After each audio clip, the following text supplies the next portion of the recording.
నామంలో ప్రార్థించి పొందుకుంటున్న మా ప్రియ పరలోకపు తండ్రి, ఆమేన్. హల్లెలూయా. మన అంశం ఏంటమ్మా? క్రైస్తవులుగా మనం ఏం ధరించుకోవాలి? శరీర సంబంధి మనం మాట్లాడుకున్నాం. ఏంటి వస్త్రాలు, ఇది మన శరీరం కాపాడుకోవడానికి. ఆధ్యాత్మికంగా మన ఆత్మను కాపాడుకోవడానికి దేవుడు కొన్ని ధరించుకోవాలని చెప్తున్నాడు. హల్లెలూయా, హల్లెలూయా. అదే ఒక వచనం మళ్ళీ ఒకసారి మనం దాన్ని చదువుతాం. కొలస్సీ 3:12. కాగా దేవుని చేత ఏర్పరచబడిన వారు పరిశుద్ధులను ప్రియులైన వారికి తగినట్లు. హల్లెలూయా. అక్కడ ఆపుతాం. ఇక్కడ అపోస్తలుడైన పౌలు, ఎవరండి? అపోస్తలుడైన పౌలు కొలస్సీలో ఉన్న సంఘానికి రాస్తూ ఇలా మాట్లాడుతున్నాడు. ఏమని? పరిశుద్ధులు. ఎవరట? దాని ముందు ఏమిటి? దేవుడు. హల్లెలూయా. దేవుని చేత ఏర్పరచబడిన వారు. ఇక్కడున్న మనము దేవుని చేత ఏర్పరచబడి ఉన్నాం. ఏర్పరచబడడం అంటే ఇంతవరకు ఉన్న మన చీకటి ప్రపంచంలో నుంచి వెలుగులోనికి మనకు నడిపించి ఆయన సన్నిధిలో నిలబెట్టాడు. హల్లెలూయా. ఎందుకు తెలుసా? నిన్ను నన్ను ఏర్పరచబడి ఆయన సన్నిధిలోనికి పిలిపించుకున్నాడు. హల్లెలూయా. పిలిపించుకున్న దేవుడు ఏమంటున్నాడు? పరిశుద్ధులు అని మనకు బిరుదిస్తున్నాడు. హల్లెలూయా. ఎవరు అంట? మనం పరిశుద్ధులము. మన దేవుడు ఎవరు? మన దేవుడు పరిశుద్ధుని కనుక మనము పరిశుద్ధులమే. అయితే ఇంకో మాట చెప్తున్నాడు ఏంటంట? ప్రియులైన వారికి. ఇక్కడ పౌలు గారు చెప్తున్న మాటలేంటో తెలుసా?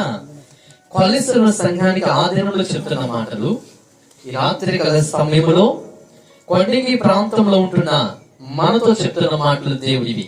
హల్లెలూయా. ఏంటి? పౌలు గారు కొలస్సీలో రాసి చెప్పిన మాటలు ఈ రోజు పరిశుద్ధాత్ముడు దేవుడు కొండకి ప్రాంతంలో ఉంటున్న మనతో చెప్తున్న మాటలు. హల్లెలూయా.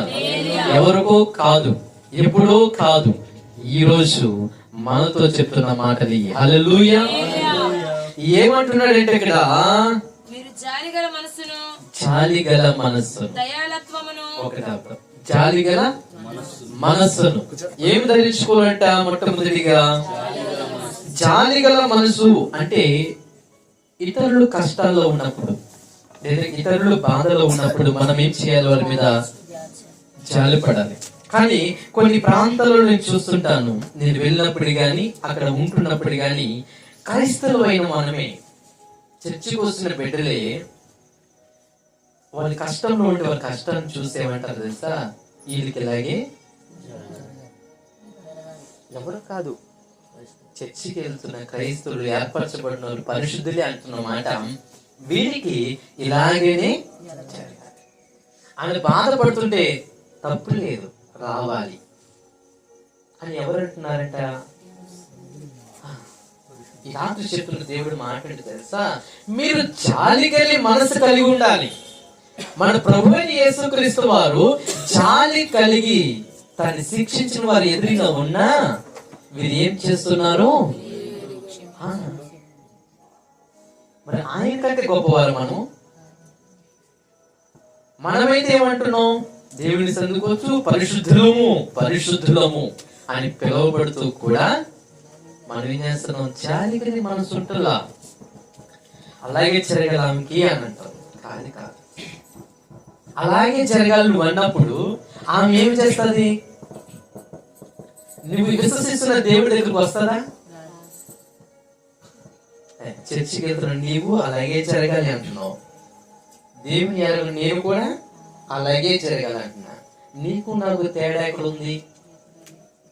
నువ్వేమో నల్లట పుస్తకం తీసుకుని వెళ్ళిపోతా ఆదివారం, నేను అప్పుడప్పుడు వెళ్ళిపోతా. నీకు నాకు తేడా ఉంది. అదే కదా ఇప్పుడు ఆయన చెప్తున్న మాట ఏంటో తెలుసా? నీ ప్రవర్తన బట్టి నీ చుట్టుపక్కల వారు మారుతారమ్మా. ఇప్పుడు నేను నాకు తెలిసిన వరకు మాక్సిమం ప్రపంచ యావత్తు కూడా క్రైస్తు యేసు ప్రభు వారు దేవుడే, ఆయన నిజమైన దేవుడే, లోకరక్షకుడే అని నమ్ముతున్నారు. కానీ ఏమంటున్నారు లాస్ట్ లో మాట? ఆయన చర్చికి వెళ్తున్నారు చూడండి, ఆయన దగ్గరికి వెళ్తున్నారు చూడండి, పరిశుద్ధ గ్రంథం పట్టుకుని నడుస్తున్నారు చూడండి, వారిని బట్టి. అవునా కదా? మరి నేను కాదు, దేవుడే మాట చెప్పాడు. హెజ్కేలు 36లో మీకు ఉంటుంది. ఏమని? మిమ్మల్ని బట్టే కదా నా నామము అన్ని జనుల్లో. కానీ మనం ఈ కొండ ప్రాంతంలో ఉంటున్న మనము సంఘానికి వస్తున్న మనతో చెప్తున్న మాట, నిన్ను బట్టి నీ భర్త మారాలన్నా, నిన్ను బట్టి నీ కుమారుడు మారాలన్నా, నిన్ను బట్టి ఇరుగు పొరుగు వారు మారాలన్నా నీవేం కలిగి ఉండాలంట? జాలి కలిగిన మనసు కలిగి ఉంటే వచ్చేస్తారంటే ఖచ్చితంగా.